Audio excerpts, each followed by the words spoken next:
How many times has someone managed to get under your skin with just one word, an unfair attitude, or the smallest gesture, like when someone cuts in line? That feeling when your calm disappears and you react impulsively, only to regret it later. We've all been there. What most people don't realize is that this reaction isn't inevitable. Calmness can be trained just like a muscle, and once you learn how, nothing and no one has power over you anymore. It's no coincidence you're watching this episode right now. Maybe this is the reminder you needed to start reconnecting with yourself and regaining your inner balance. Imagine being able to stay serene even when everything around you seems chaotic, where your peace doesn't depend on your boss, your partner, or traffic, but solely on you. That's exactly what the Stoics practiced more than 2,000 years ago. What's fascinating is that their methods weren't complex theories, but simple exercises you can start applying today. Here, we're not going to talk about some boring or distant philosophy, but about 10 clear and practical lessons that will help you stay calm in any situation. Before continuing, I want to ask you for something. Leave the phrase, "Today I choose my calm," in the comments. That small gesture isn't just a sentence, it's your personal commitment to the serenity you're seeking, and it also helps this message reach more people who need it. Subscribe to the channel and turn on the notification bell, because every week you'll find more tools here to live with strength and clarity. And if you know someone who's been stressed lately or easily loses their patience, share this episode with them. It might be exactly what they need to hear. Truly, thank you for being here. Every comment, every subscription, and every share helps us continue creating these messages and spreading calm throughout the world. Lesson 1. Prepare your mind at the start of the day. Most people begin their day racing against the clock. They check their phone the moment they wake up, reply to messages in a hurry, eat breakfast half-heartedly, and rush out the door without taking a single moment for themselves. That's where, without realizing it, they start the day at a disadvantage. Because if you begin your morning at the mercy of what others expect from you, anything that happens afterward can easily throw you off balance. The Stoics understood this well. In his Meditations, Marcus Aurelius wrote that, upon waking, we should immediately remind ourselves that throughout the day, we'll encounter people who are unjust, rude, impatient, or selfish. He didn't say this to complain. He did it to anticipate, to prepare his mind, as if strengthening his calm early against the inevitable. Imagine repeating to yourself before leaving home something as simple as, "Today there will be delays, criticism, or annoyances, but none of that can control how I choose to respond." That brief exercise, which takes less than a minute, acts as a kind of mental armor. By practicing it, you're no longer surprised when someone criticizes you or when something goes wrong, because in a sense, you were already expecting it. And most importantly, it reminds you that what truly depends on you is not what happens externally, but how you choose to think and feel about it. Many believe that calmness just appears one day, that eventually, they'll stop getting angry at everything. But the truth is, serenity is a constant practice. Preparing your mind each morning is like sending a clear message to your inner self. Today, I choose to stay in control. That early decision makes all the difference between reacting with anger or responding with balance throughout the day. Once you start applying it, you'll notice that even small setbacks lose their power because they no longer catch you off guard. Take a moment to think. How do you usually start your mornings? Do you do it with calm and purpose, or as if you were already running a race? Share it in the comments. Your reflection might inspire others to think about how they begin their day and how that influences their peace of mind. Lesson 2. Count to 3 before responding. Most arguments, bursts of anger, and those words we later regret all share the same origin: reacting without giving ourselves a pause. When something irritates us, we feel an almost automatic urge to respond immediately, as if reacting quickly proved that we're right. But what really happens is that emotion takes control and drives us straight into conflict. Epictetus, one of the great Stoic philosophers, taught that it's not things themselves that upset us, but the opinions we form about them. That interpretation arises in the tiny space between what happens and the action we choose to take. That brief interval, though it may seem insignificant, is what makes the difference between losing your calm and keeping it. Counting to 3 before responding may sound simple, but it's precisely that simplicity that makes it so powerful.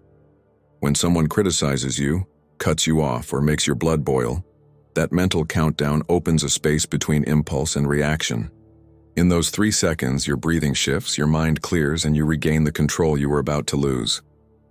Modern neuroscience confirms this. Pausing for just a few seconds allows the amygdala, the part of the brain responsible for emotional reactions, to regulate itself so it doesn't make decisions for you. In other words, those 3 seconds act as an emergency button that prevents the emotional fire from spreading. With practice, you'll notice something revealing. It's not the insult, the criticism, or the rude gesture that truly angers you. It's your automatic response to it. When you insert a conscious pause, even a small one, you realize you have options. You can stay calm, you can let it go, or even smile. The external situation no longer dictates your reaction. You take back the power. Now I'd like to invite you to reflect. When was the last time you reacted without thinking and later regretted it? Write it in the comments.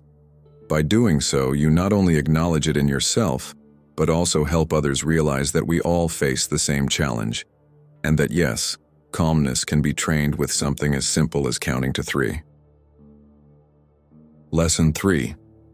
Do something small and uncomfortable every day. We live in an era where we seek comfort in everything. The perfect temperature, the softest chair, food ready at the tap of a button. And while all this seems to make life easier, it actually makes us weaker in the face of discomfort. The moment something disrupts that comfort, a delay, slow service, or an unexpected problem, we lose our calm. The Stoics understood that to be truly free, one must get used to small, voluntary discomforts. They didn't do it out of masochism or a desire to suffer, but so that life wouldn't catch them off guard with trivial difficulties. Seneca, for instance, advised dedicating a few days to living with only the essentials, to remind ourselves that we don't need luxury to feel content. This doesn't mean sleeping on the floor or going hungry. You can start with something as simple as taking a slightly colder shower, leaving your phone outside the dining area during a meal, taking the stairs instead of the elevator, or spending a day without sugar. These are small, almost imperceptible acts, but their mental impact is enormous. They show you that you can handle more than you thought and that your well-being doesn't depend on everything going perfectly. When you consciously practice small discomforts, real discomforts stop affecting you as much. Modern science supports this too. Gradual exposure to mild discomfort strengthens both your body and mind, making you more resilient. It's like training your mental immune system. This daily practice prepares you so that when life presents a greater challenge, your serenity remains steady, because you've been exercising it. It's the difference between someone who panics when the internet goes out and someone who smiles, knowing they can live without it. Take a moment to reflect and share in the comments. What voluntary discomfort could you incorporate into your life starting today to train your calm? Write it down, because by doing so, you transform it from an abstract idea into a real challenge you can begin right now. Lesson 4. Name your anger. When anger arises, it often feels like a wave that sweeps everything away. Racing thoughts, quickened breathing, and words that burst out without considering the harm they might cause. In the middle of that storm, we feel as though we are the emotion itself, as if there's no longer a boundary between us and what we feel. But here's the key. The Stoics understood that observing an emotion gives you power over it. If you can describe it instead of being consumed by it, you can regain control. One of the simplest and most effective ways to do this is to name what you feel. Modern psychology confirms this. It's called emotional labeling. Studies show that when you identify an emotion verbally, its intensity decreases. It's not the same to say I'm furious as it is to say I'm irritated or I feel frustrated. The change in language changes your perception. Your brain no longer sees an uncontrollable monster, but a defined emotion, one that can be observed, and like all things, will eventually pass. The Stoics practiced this by writing about their emotions in journals or letters, stripping the impulse of its power. Try it yourself. The next time you feel like you're losing control, don't just say, "I'm angry." Pause and find a more specific word. Is it really anger or disappointment? Rage or impatience? That small distinction gives you the distance you need to respond calmly instead of reacting harshly. Naming your emotions doesn't make them disappear instantly, but it does take away their total control over you.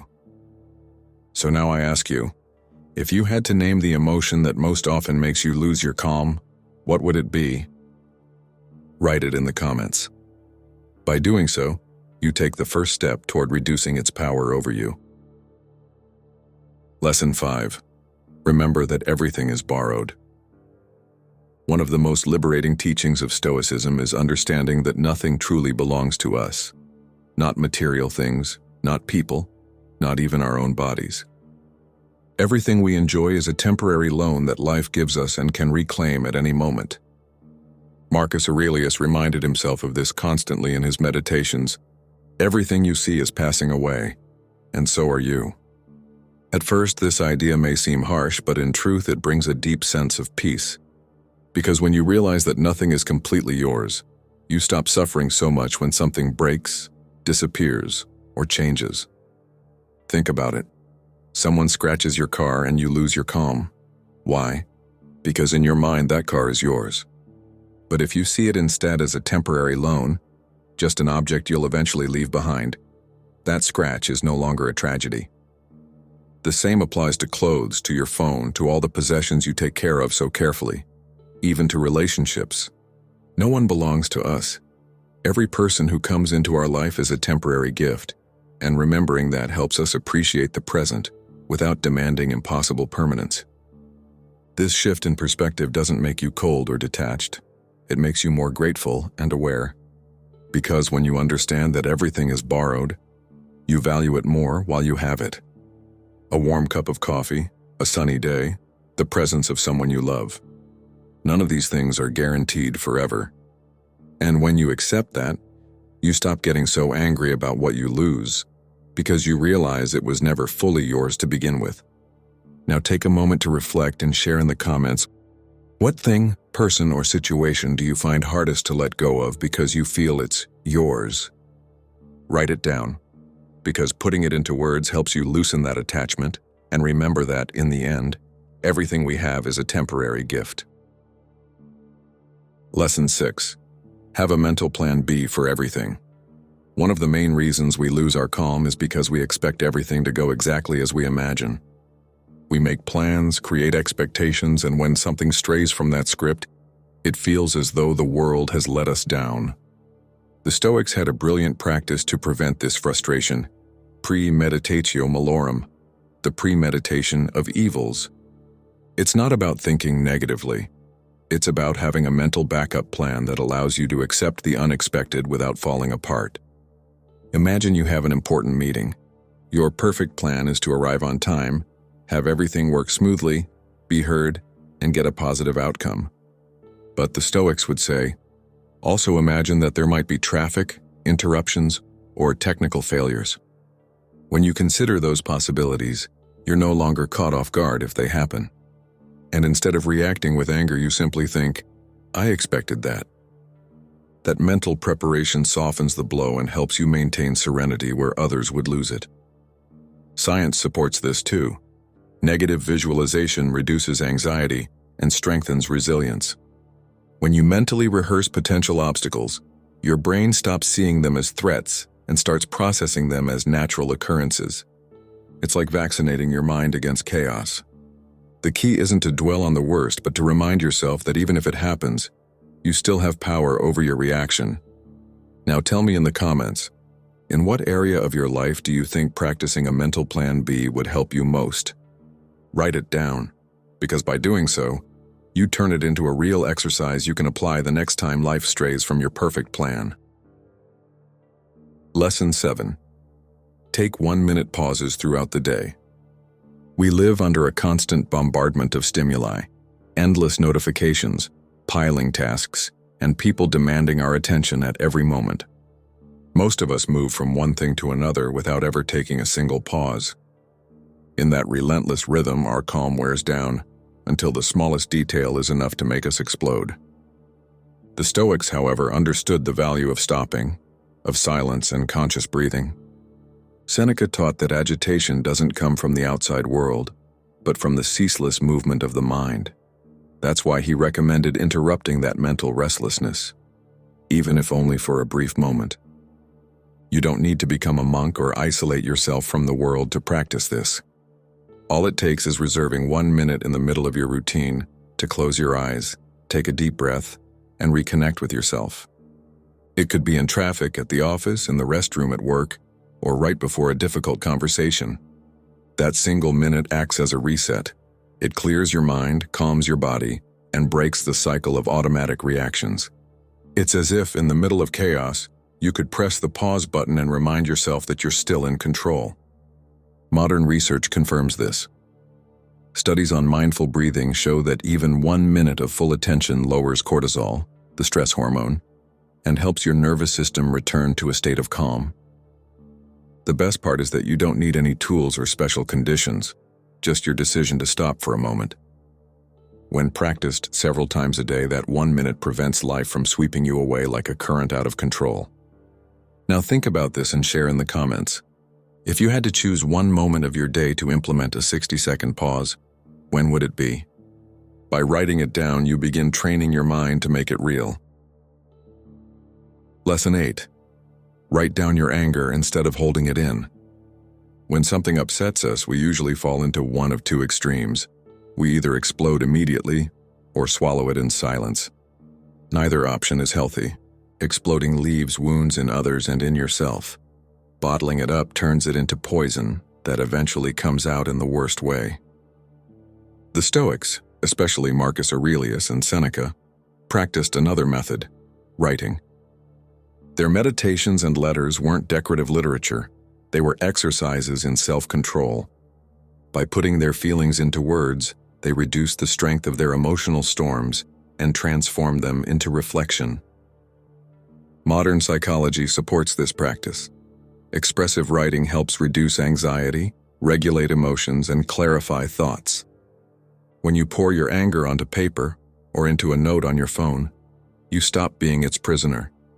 You take it out of your head and turn it into something you can observe. You are no longer the emotion, you are describing it. In that process, its intensity fades and calm returns. Try this next time you're about to send an angry message or respond with harsh words. Instead of doing it, write exactly what you want to say in a private note. Let it all out there. After a few minutes, reread it and ask yourself, do I really want to respond this way? Most of the time, you'll realize that what felt urgent no longer is, and that you can express the same thing calmly and firmly. That small habit saves you from unnecessary arguments and protects your peace. Now, a practical invitation. Would you be willing to write your anger instead of releasing it the next time it appears? Share it in the comments. You can even start today by describing the last situation that made you lose your calm, and notice how your perspective changes once you see it in words. Lesson 9. Measure problems with the 5-year rule. One of the mind's common traps is to magnify problems. Something small becomes enormous because we let it occupy all our mental space. Missing the train, a rude reply, a mistake at work, or a misunderstanding with a friend can feel like disasters in the moment. The Stoics were masters at using perspective as an antidote to anger and anxiety. A simple way to apply that today is to ask yourself, will this matter in 5 years? When you ask that question, most problems instantly shrink. That comment on social media that upset you, will you even remember it in 5 years? The driver who cut you off, will that have any impact on your life by then? Probably not. This rule works like an inverted magnifying glass. It reduces what seems enormous and shows you its true scale. By training yourself with this question, you stop wasting energy on things that don't deserve it and preserve your calm for what truly matters. Psychology confirms this too. When you expand your time frame, the brain perceives the problem as less threatening and reduces the stress response. In other words, it stops treating the issue as an immediate danger and files it away as irrelevant. It's a simple exercise applicable in seconds that prevents your peace from being wasted on useless battles. Think about it and share in the comments. What recent problem made you lose your calm, even though you know it won't mean anything in 5 years? By acknowledging it in writing, you begin to release the unnecessary burden you're carrying today. Lesson 10. Always find the useful side. The difference between someone who sinks into frustration and someone who remains calm doesn't lie in what happens, but in what they do with what happens. The Stoics upheld a central idea. What seems like an obstacle can become the path itself. Marcus Aurelius summed it up perfectly. What stands in the way becomes the way. It's not the problem itself that matters, but your ability to make use of it, to extract something valuable, to see it as a disguised opportunity. Examples. Someone cancels a meeting with you at the last minute. You could get angry, or use that time to read, rest, or get ahead on another task. You're stuck in traffic. Instead of shouting in frustration, you can listen to an audiobook, a podcast, or simply practice patience and silence. It's not about denying the inconvenience, but about taking control of your response and finding what benefit the unexpected situation can offer you. Science calls this cognitive reframing, looking at the same event from a different angle. Those who practice this habit experience less stress and greater resilience because their minds stop seeing obstacles as enemies and start viewing them as training for strength. It's an inner shift that turns every setback into a resource. To close this series of lessons, I'll leave you with a question. What recent obstacle could you reinterpret as an opportunity?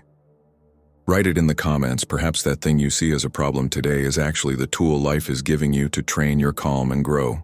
You've made it this far, and now you know 10 Stoic practices to help you stay calm in any situation. And notice, we haven't talked about complex theories or empty phrases.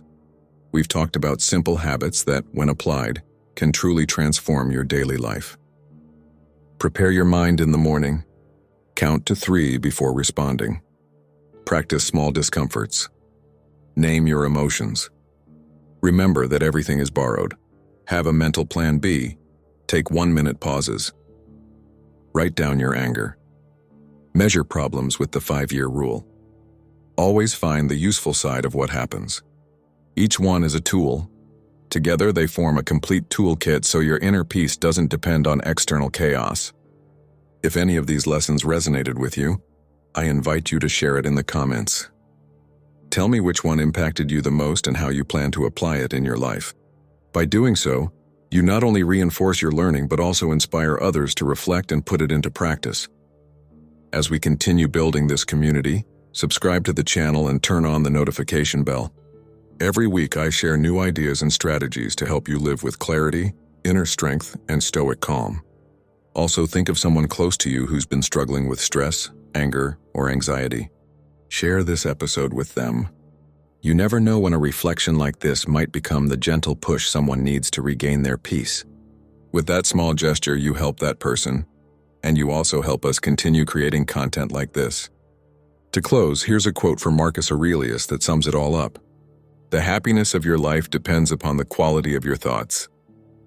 May your thoughts always choose calm, because what happens outside matters far less than what you choose to cultivate within.